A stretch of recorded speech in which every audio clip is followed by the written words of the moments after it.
कब बात होगी इंडस्ट्री की, कब बात होगी, कोई बड़ी यूनिवर्सिटी कब आएगी हमारे यहाँ, बात कब होगी कि एम्स की स्थापना कब होगी कटिहार में। मुझे तो लगता ही नहीं है कि कटिहार में कभी लीडरशिप रही है। मैं आपको स्पष्ट बता रहा हूँ, बहुत बड़ी गलती, लीडर से ज़्यादा बड़ी गलती जनता की होती है। क्या आशु पांडे विधायक कैंडिडेट के दावेदार होंगे? कटिहार लिबरेशन फ्रंट में आपको बार बार कह रहा हूँ, ये नॉन पॉलिटिकल बैनर है, यहाँ कोई पार्टी की बात नहीं हो रही है, यहाँ सिर्फ और सिर्फ कटिहार की बात होती है, कटिहार की जनता या बिहार की कहीं की जनता।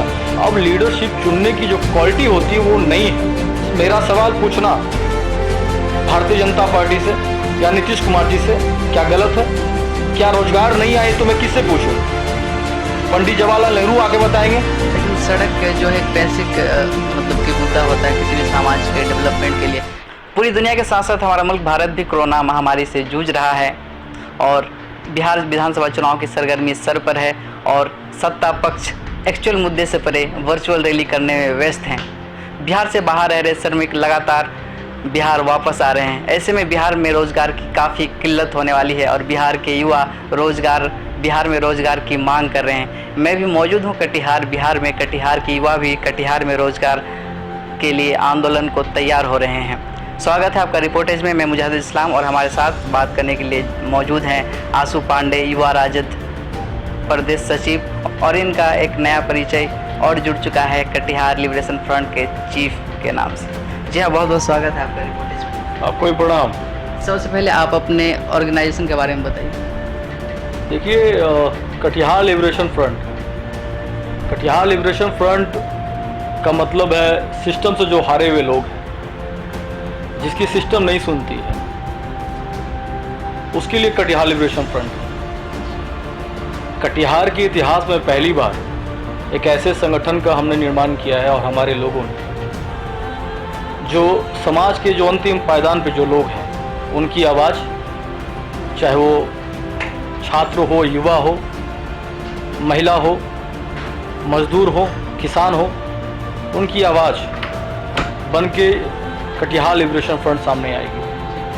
मैंने आपका एक पोस्ट देखा था, आपने जूट मिल के लिए आंदोलन के लिए तैयार हो रहे हैं। एक तरफ आप राजद के प्रदेश अध्यक्ष हैं, युवा राजद के प्रदेश अध्यक्ष हैं, और दूसरी तरफ आपको जो आंदोलन है, आंदोलन से आपने एक संगठन बनाया। क्या ये आंदोलन आरजेडी के बैनर तले नहीं हो सकता था? नहीं, बिल्कुल हो सकता था। आरजेडी तो हमारा बिहार का सबसे महत्वपूर्ण दल है और हमारे पार्टी में तो हमेशा आज़ादी रही है कार्यकर्ताओं को। खास करके जब से तेजस्वी जी आए हैं सक्रिय राजनीति में, आज बिहार के नेता प्रतिपक्ष हैं, उन्होंने तो साफ पूरी आज़ादी दी है। उन्होंने साफ कहा है कि आप कोई भी आंदोलन जो जनहित से जुड़ा हो उस पर आप संघर्ष करिए। मगर ये जो संगठन का निर्माण हुआ है, ये खास करके कुछ ऐसे मुद्दे हैं जिस मुद्दे के लिए इस संगठन का बनना जरूरी था। तो क्या जो मुद्दे भी थे, तो क्या वो राजद के बैनर तले नहीं हो सकता था?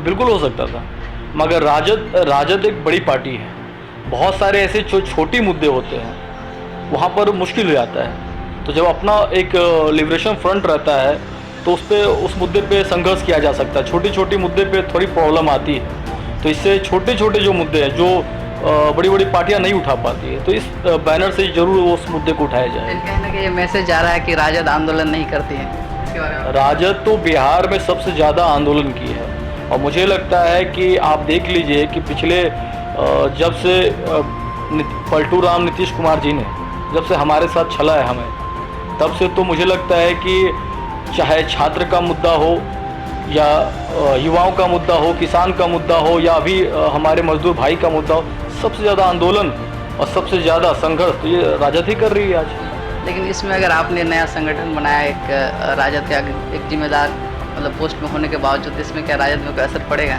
नहीं, राजद को मजबूती मिलेगी और कटिहार को भी मजबूती मिलेगी। जी बिल्कुल सर, आपके संगठन जैसे अभी आप जूट मिल के लिए आंदोलन करेंगे और किन मुद्दे पे काम करेंगे? देखिए, कटिहार जूट मिल सबसे पहला हमारा है कि कटिहार जूट मिल, और ये एक कटिहार के नागरिक होने के नाते मेरा पहला दायित्व बनता, ना कि कोई पॉलिटिकल सदस्य के नाते, कटिहार के नागरिक होने के नाते हमारा ये संघर्ष बनता है, हमारा ये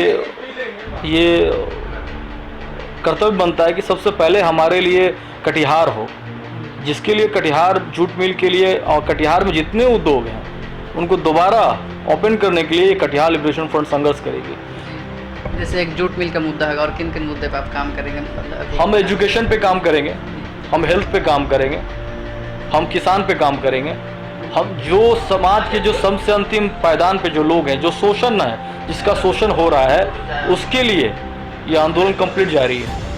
और जैसे कि यहाँ पे जदयू के भी सांसद रह चुके हैं, कांग्रेस पार्टी के रह चुके हैं, एनसीपी के रह चुके हैं और भी तमाम पार्टियाँ यहाँ मतलब उनके सांसद रह चुके हैं। वो लोग अपने इस मुद्दे जूट मिल के मुद्दे को सांसद तक पहुँचाया है, तो क्या आपको लगता फिर भी ये विफल रहे हैं, तो क्या आपको क्या लगता है आप लोग सफल हो पाएंगे इस आंदोलन में? देखिए, मैं आपको एक बात बता दूं बहुत स्पष्ट कि पूरे दुनिया का जो इतिहास है, अगर आप दुनिया को इतिहास को देखेंगे, जब गांधी जी ने साउथ अफ्रीका में आंदोलन किया था, वो भी एक 40 साल के नौजवान थे।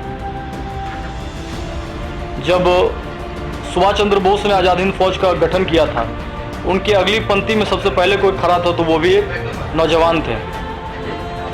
जितने भी चाहे सुभाष जी हो, भगत सिंह हो, बटुकेश्वर दत्त हो, अशफाक उल्लाह खान हो, राम प्रसाद बिस्मिल हो, ये सारे लोग युवा थे। युवा के ही खून की रवानी होती है जो कोई बदलाव और क्रांति आती है।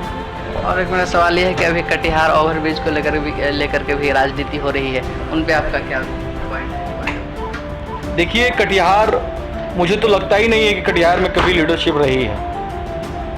कटिहार में आज भी 70 साल के बाद भी आज़ादी के, आज भी वही सड़क, वही बिजली की बात होती है। कब बात होगी इंडस्ट्री की? कब बात होगी कोई बड़ी यूनिवर्सिटी? कब आएगी हमारे यहाँ? बात कब होगी कि एम्स की स्थापना कब होगी कटिहार में? अब ये मुद्दा अब के जो युवा, उनके लिए ये मुद्दा नहीं है।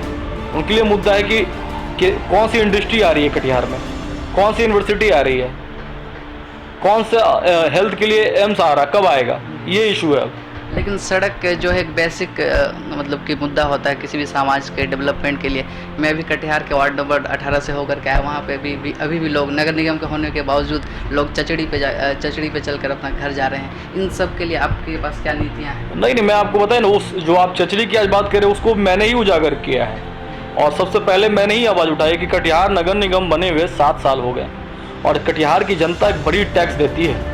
मगर आज भी 21वीं सदी में जब ये स्थिति है कि नगर निगम क्षेत्र में लोग चचरी पे चल रहे हैं और नाले के पानी लोगों के घर में जा रहे हैं, तो आप सोच लीजिए यहाँ के लीडर क्या होंगे, यहाँ के मेयर साहब क्या किए होंगे अब तक कटिहार में। इसलिए मैं कहता हूँ कि जनता को जागरूक होने की ज़रूरत है। जनता, मैं आपको स्पष्ट बता रहा हूँ, बहुत बड़ी गलती, लीडर से ज़्यादा बड़ी गलती जनता की होती है। जब तक जनता जात के नाम पे, धर्म के नाम पे, 500 रुपये के नाम पे, मटन के नाम पे, साड़ी के नाम पे, धोती के नाम पे वोट करेगी, यही स्थिति होना है। और अभी विधानसभा चुनाव भी आने वाला है, तो इसमें आपके जो संगठन आपने बनाया, इसकी क्या भागीदारी रहेगी? क्या आशु पांडे विधायक कैंडिडेट के दावेदार होंगे? नहीं, ये तो पार्टी तय करती है। पार्टी को अगर लगता है कि आशु पांडे उसका कैंडिडेट हो सकता है और जनता को लगता है, सबसे बड़ा जनता होता है।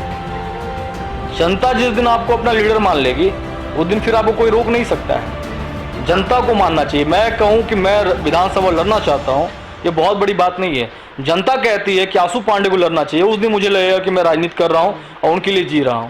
अभी विधानसभा चुनाव आने वाला है, तो आप अपने पार्टी की तरफ से काम करेंगे या फिर अपने संगठन के तरफ से? हमारा संगठन जो है कटिहार लिबरेशन फ्रंट, वो बिल्कुल अलग है, वो नॉन पॉलिटिकल है। वो एक फ्रंट तैयार हुआ है जिस फ्रंट का मकसद है कि कैसे कटिहार RBHM जूट मिल खुले। और राष्ट्रीय जनता दल के हम वर्कर हैं और हमारे ऊपर जिम्मेदारी है।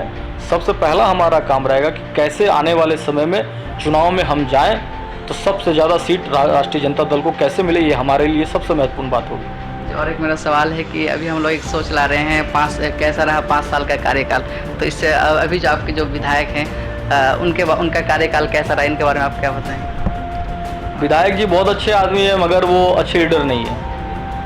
अच्छे लीडर नहीं है। आप उनको 10 में से कितना रेटिंग दीजिएगा? 10 में से मैं उनको दूंगा, मुझे लगता है कि 5 तो मिलना चाहिए।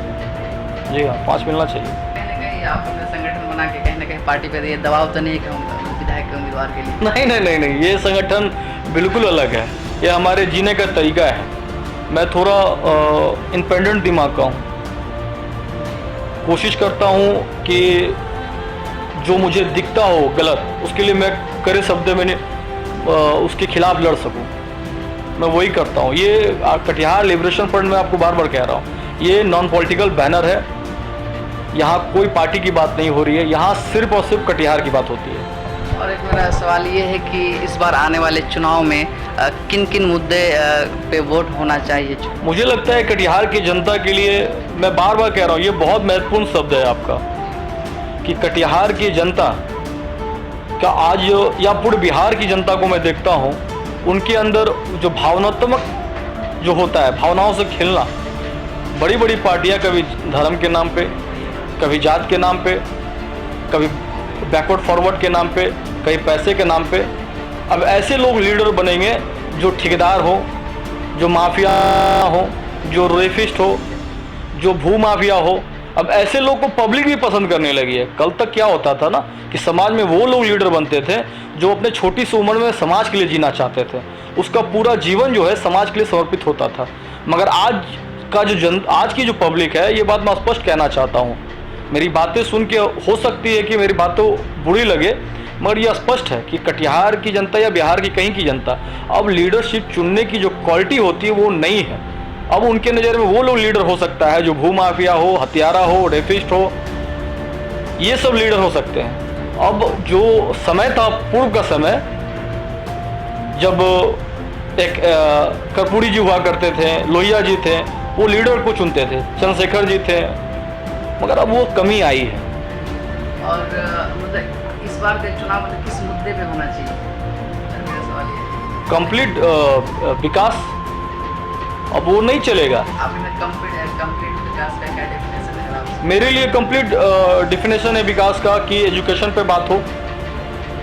बिहार में जितने भी कॉलेजेस हैं, जितनी भी सरकारी स्कूलें हैं, आप सरकारी स्कूल में जाओ, कहीं दीवारें टूटी हुई है, कहीं शौचालय नहीं है, बैठने के लिए बेंच की व्यवस्था नहीं है, गुणवत्ता टीचर नहीं है। ये आप स्कूल की बात है। अब आप हायर एजुकेशन के लिए कॉलेज में जाइए, आप देखिए कि 10 साल पहले डीएस कॉलेज में 80 प्रोफेसर हुआ करते थे, आज स्थिति ये है कि 17 प्रोफेसर है। आपको कई ऐसी सब्जेक्ट है जिसके ऑनर्स पेपर के आपको प्रोफेसर नहीं मिलेंगे। तो एजुकेशन पे होना चाहिए। रोजगार की बात आई तो मेरे कटिहार में मैं कहता हूँ 10 साल पहले, 15 साल पहले यहाँ 12 इंडस्ट्री हुआ करती थी। कुछ लोग कह रहे हैं, मैं सुनता हूँ, लगातार मैं सुन रहा हूँ कि राजनीति नहीं होनी चाहिए। विपक्ष के नाते मेरा कर्तव्य क्या बनता है? सवाल मैं किससे पूछूं? क्या मेरा सवाल पूछना भारतीय जनता पार्टी से या नीतीश कुमार जी से क्या गलत है? क्या रोजगार नहीं आए तो मैं किससे पूछूं? पंडित जवाहरलाल नेहरू आके बताएंगे? हाँ, क्या अटल जी आके बताएंगे? जो लोग नहीं हैं, सवाल जो सत्ता में जो लोग अभी हैं उनसे सवाल होगी ना। कल हो के अगर मैं सत्ता में, हमारी पार्टी सत्ता में जाती है तो वही विपक्ष हमसे भी सवाल करेगी, और सवाल होना चाहिए। जैसे कि आपने जिक्र किया शिक्षा, रोजगार, हर बार हर इलेक्शन में शिक्षा का मुद्दा रहता है, रोजगार का मुद्दा रहता है, हेल्थ का मुद्दा रहता है, सड़क का मुद्दा रहता है। लेकिन ये जो शिक्षा और हेल्थ सिस्टम का जहाँ मुद्दा है हर चुनाव में रहता है, लेकिन ये नज़र नहीं आ रहा है। इसकी क्या वजह नहीं है? ये कभी फैक्टर ही नहीं रहा बिहार में। आपको सच्चाई में बता रहा हूँ, ये मुद्दा ही नहीं रहा बिहार के लोगों के लिए कभी। अगर बिहार के लिए ये मुद्दा रहता तो अभी आप स्थिति देखो तो क्या है, सारे बच्चे, अब लॉकडाउन हुआ, एक महामारी आई, अब भारत की स्थिति सामने आ गई, बिहार की स्थिति सामने आ गई। अब ये बच्चा बाहर नहीं जाएंगे एजुकेशन करने के लिए, कोरोना का कब तक रहेगा प्रकोप मालूम नहीं है। अब वो बच्चा बिहार में कहाँ पढ़ेंगे? रोजगार नहीं है। हाँ, अब रोजगार नहीं है, आप बताओ कि आप क्या बाहर दूसरे स्टेट में जाएंगे? क्योंकि हमारे यहाँ रोजगार नहीं है। क्या वजह हो सकती है और इसको सुधारने के लिए आपके पास क्या नीतियाँ हैं? हमारे पास हमारे नेता ने साफ कहा है कि हमारे लिए सबसे पहला काम होगा एजुकेशन पे काम करना, हमारे लिए सबसे पहला काम होगा स्वास्थ्य पे काम करना, हमारे लिए सबसे पहला काम होगा कि कैसे बिहार में उद्योग आए, हम इस पे काम करेंगे। और हम लोग अपने इंटरव्यू के लास्ट में एक रैपिड फायर करते हैं, तो उसमें मैं आपको नाम दूंगा, आपको तुरंत दोस्तों रिएक्ट करना उस पर। तो मेरा पहला नाम आपसे ये है, पहला नाम है तेजस्वी यादव। भावी मुख्यमंत्री लालू यादव। भारत के विश्व पितामह राजनीति के। नरेंद्र मोदी। फिर प्रधानमंत्री राहुल गांधी। भविष्य के प्रधानमंत्री दुलाल चंद्र गोस्वामी।